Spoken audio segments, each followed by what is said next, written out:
friends, and welcome to the 10th night of the 13 Nights of Fright on my channel. I'm your host, Olivia Garcia. Now, as always, tonight's video might contain topics that are too scary and might be triggering to some viewers, so if that is you, please proceed with caution. Now that's out of the way, on with the video. The other day I got a comment on one of my videos suggesting a topic idea, and I loved the idea so much I had to make it into a video. Now, I started thinking a lot about this and realized that pop culture has taught us a bunch of different ways on how to protect ourselves from evil spirits. But I started to wonder, do those protections actually work, and where did they come from? So that's what we're talking about tonight. I'm going to be counting down the top 3 ways on how to protect yourself from evil spirits and where they actually came from in history. Are you ready for this? Let's get on into it. Bathsheba! By the power of God, I condemn you back to hell! The number one thing that I've seen in pop culture is the use of salt to protect yourself against an evil spirit. Now, I'm sure we've all done the thing where we accidentally knock the salt shaker over and then take it and throw it over our left shoulder so we don't have bad luck. But do you actually know where that tradition comes from? Well, apparently the legend says that the devil whispers evil things in your left ear, and by throwing a handful of salt over your shoulder, it'll cleanse the evil away, give you good luck, and nonetheless, give the devil an eyeful of salt, because no one wants that. If you take a look at pop culture, you'll see a bunch of different references as to how salt can be used to protect yourself against evil. For example, in Hocus Pocus, Winifred's book says that only a circle of salt can protect thy victims from thy power. Oh, listen to this. Only a circle of salt can protect thy victims from thy power. But it doesn't just protect you against witches, it can protect you against almost everything. If you take a look at the chilling adventures of Sabrina, she encloses the devil in a circle of salt to prevent him from using his powers. The same thing goes for leprechauns in the TV show Supernatural. They're forced to count every grain of salt if you pour it out in front of them. So do me a favor and count this. Oh no. One. Kum sabalsa. Geta wabasov sho.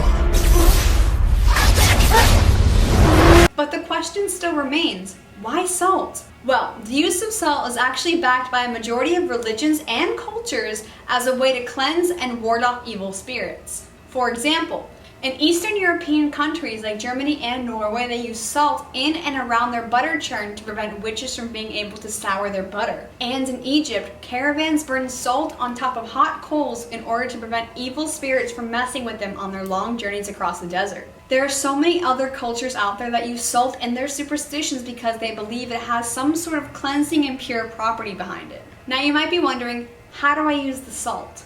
Well, don't worry. I got that covered. The top 3 ways to protect yourself with salt are: number 1, draw a line of salt across all the entry points in your home, including doors, windowsills, and your fireplace. Don't forget the fireplace because it still counts as an open entry into your house. Number 2, draw a circle of salt around you to prevent yourself from being harmed by any evil entities you might be facing. And number 3, keep a bowl of salt next to or underneath your bed to prevent evil spirits from messing with you while you're sleeping. After researching everything, I think I'm gonna start carrying salt with me wherever I go just to be safe. Now, coming in at number 2 is the use of religious relics. God himself commands you, depart from the body of Hanagrade, you demon. This one pretty much goes without saying because it's such a well-known concept, but the use of religious relics seems to be the most effective way to deter evil spirits from attacking you. Now, the most common form of this is found in Christianity, where you see priests using holy water and crucifixes to expel a demon out of a body during an exorcism. But there's also different forms of this throughout all different religions and cultures. Like in the Greek culture, they have something called the evil eye, or the all-seeing eye. I'm not exactly sure what it's called. All I know is that I'm supposed to have one above my door at all times, or else my mom freaks out.